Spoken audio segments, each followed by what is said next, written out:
Over the past decade of being an intense Dragon Ball fan, I've been on YouTube and lots of other sites to watch fight scenes, fights, funny videos, and theory videos on Dragon Ball. In the comments section, whenever Dragon Ball GT is brought up, people usually spit on it, argue about it, and some even like it. But the whole base of this video is about what most hardcore fans will say and agree on, and that's how Dragon Ball GT isn't canon. I'll give you about 3 reasons why people swear up and down that it isn't canon, and I'll refute them all and show you why it's not only canon, but why a portion of the Dragon Ball fandom has a false interpretation of the anime overall. So here are some claims. Mind you, after each one I will list the claim, and I'll refute the one before I go on to the next one. So number 1, Akira Toriyama said it's non-canon. Let's read the definition of non-canon. Canon, from what I've read anyway. Canon is a general law or rule or principle by which something is judged. What does non-canon mean? Generally not a part of the official story of a particular comic, game, cartoon, or fictitious live-action TV show and movies. Meaning whatever it is non-canon. Existence isn't recognized. Number 1, official statement from the writers. Number 2, plot contradictions, inconsistencies, or new stories that aren't established reboots of a given story. For example, DC Elseworlds comics or Star Wars Legends, wherever a separate comic or novel is or read from that particular label, they're separate continuities of their own, and there are much smaller continuities of their own as opposed to the much larger universe that's around. And we know this because of the very label they're all written under. And 3, the very nature/genre of the entertainment product that you're watching. For example, something like Family Guy, where numerous plot-contrived events occur that aren't and sometimes are recognized in later episodes due to the absurdity of the show. So they get a free pass for not following up, and it's not really a big deal. But now I'll follow the quote and read it to you that I've gotten translated from the forum Kaizenshuu from Akira Toriyama on the Dragon Ball GT subject. He says, "It's a perfect way to look at Dragon Ball GT. For people who don't want it to be a real end to the Dragon Ball story, it's just a side story. And for those who love it, it can be a part of the grand final story. Incredible that I forgot about this. Now I don't know about you, but it doesn't say that it's non-canon. It just says it's a side story. There can be a lot of different added pieces to the lore that can be counted as official canon to whatever version of the media you're watching or personally follow out of opinion. For example, if I only followed the manga, I could just as easily say the anime version of Dragon Ball Z is a based interpretation of the manga, so therefore to me it's non-canon, and I'd be right. Here's why. Every single anime or anything based off of another work that you've watched or read, you can watch and read the ending or opening credits, and then near the end it'll usually say based on the so-and-so of whatever show you're watching, manga, comic, or novel. Now let's look at the meaning of based on. Based on something is to use particular ideas or fact to make up a decision, do a calculation, or develop a theory. Most people also say Dragon Ball Z or Dragon Ball is just an adaptation of the manga, which is also wrong, because the definition of adaptation is to make a movie, television drama, or stage play that has also been adapted from a written work, typically a novel. Most people by this point would say, how is that wrong? They're the same. Based on an adaptation, they're the same thing. No, they're not. Based on an adaptation are similar but radically different in the places that really count for the sake of continuity. For example, the Dark Knight Returns animated movie is merely an adaptation of the Dark Knight Returns comic book. Everything down to the script, the premise, design, names, and the settings are exactly the same. But here's where things get interesting. While the recent Marvel movies like Age of Ultron and Civil War movies of their own, seasoned comic book fans can easily tell you they aren't adaptations of comics. They're just based on them. They took particular ideas or facts from the books and then turned them into an animal that's largely different from the original work altogether. The same rule can apply to the Dragon Ball manga and anime. However, Dragon Ball's anime story is for the most part the same as the manga. These large amounts of similarity between the two don't exempt it from this base versus adaptation rule. Hardened Dragon Ball fans all know that there are stark differences between the manga and the anime. and things also change in dub that you watch as well.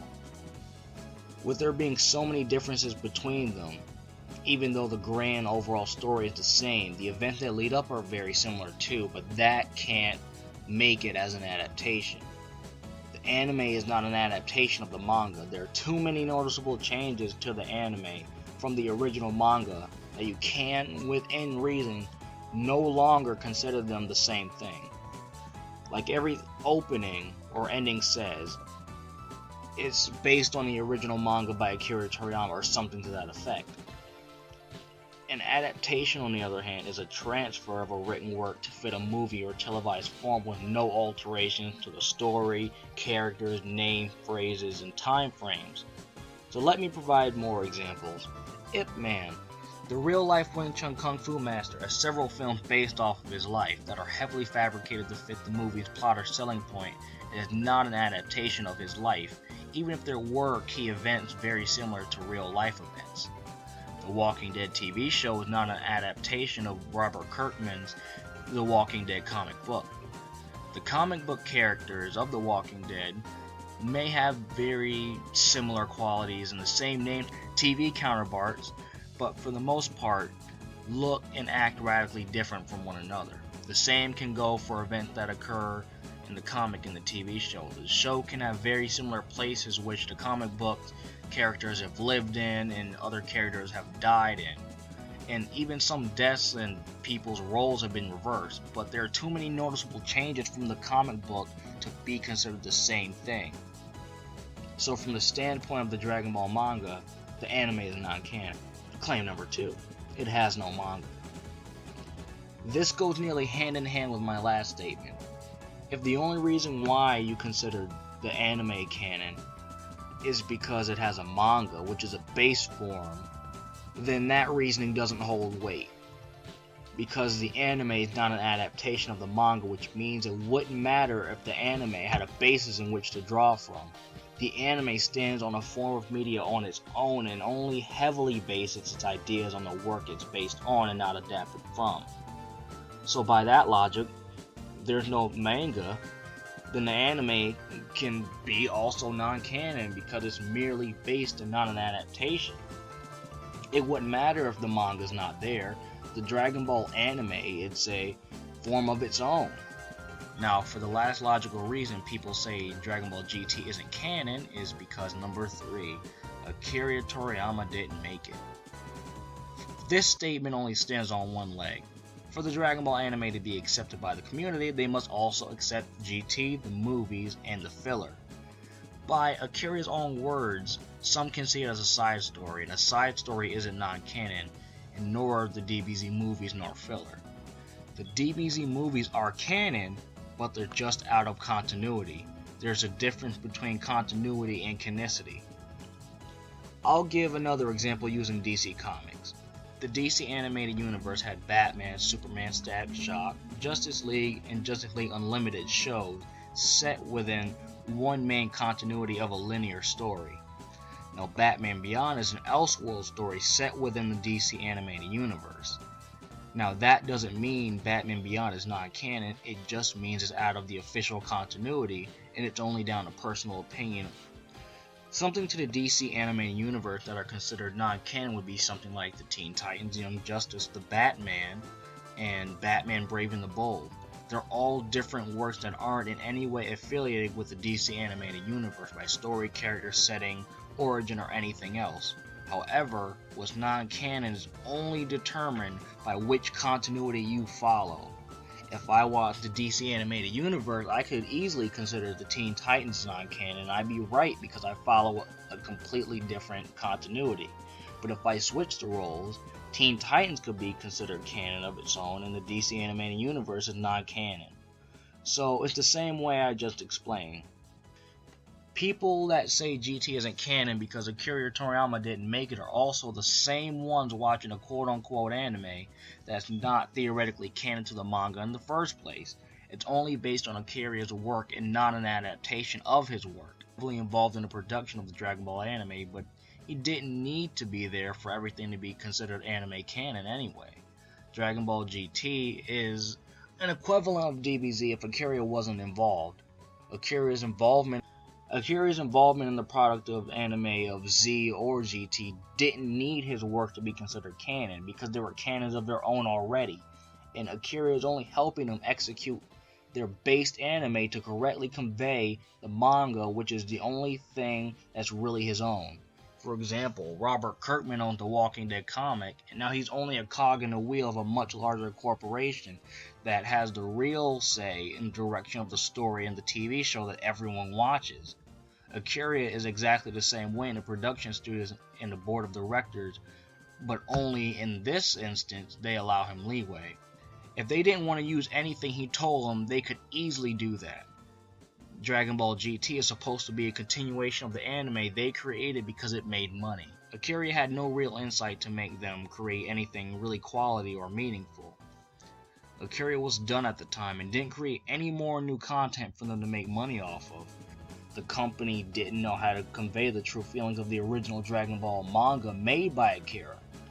Not only because of this reason, but also remember that in order for GT to have been made, they needed Akira's permission to have done so. If he said it's fine, then the anime they continue to create won't have his input, but they don't need to have his input to consider it canon because he gave them permission to resume the continuity anyway.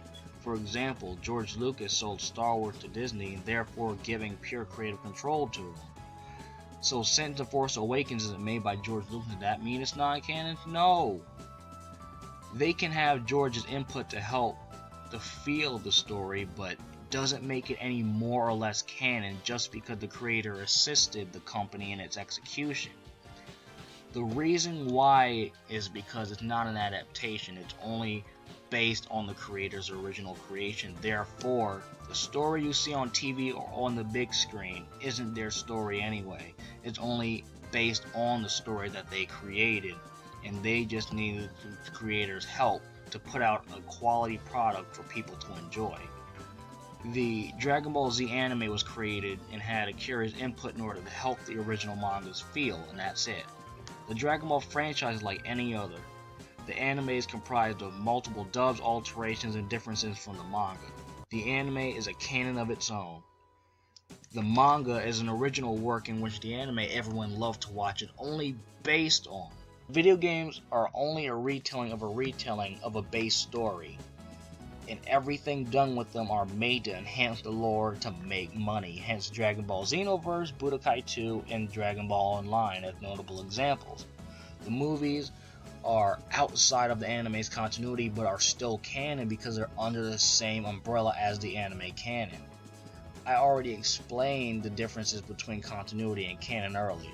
So I found the top 3 explanations that I've seen on why people consider it non-canon. 1, Akira quote-unquote said it.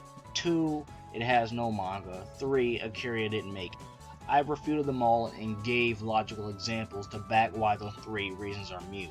So for people to say GT and the filler are non-canon because it's not in the manga is completely unfounded reasoning. The movies are created to enhance the lore of the Dragon Ball franchise through the anime as smaller continuities of their own. They're not non-canon. They are anime canon, but outside of its continuity. In the end of this whole canonicity explanation, Dragon Ball GT is within the same anime canon, but outside of its officially based continuity that followed the manga. For someone to reasonably say that filler, GT, and the movies are non-canon, you'd have to be looking at the manga as the only baseline for your statement. And by that logic, the entire anime is non-canon to you as well. The Dragon Ball manga is non-canon to the Dragon Ball anime and vice versa.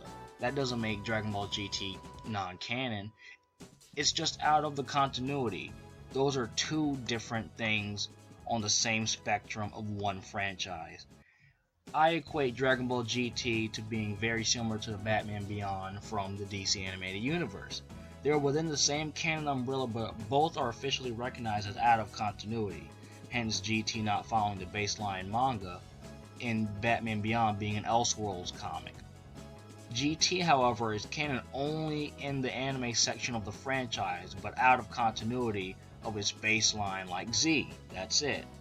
Hence it being a side story, as Akira Toriyama said himself, only in the DC animated universe, but it's an Elseworlds series attached to it, so it's officially out of the continuity.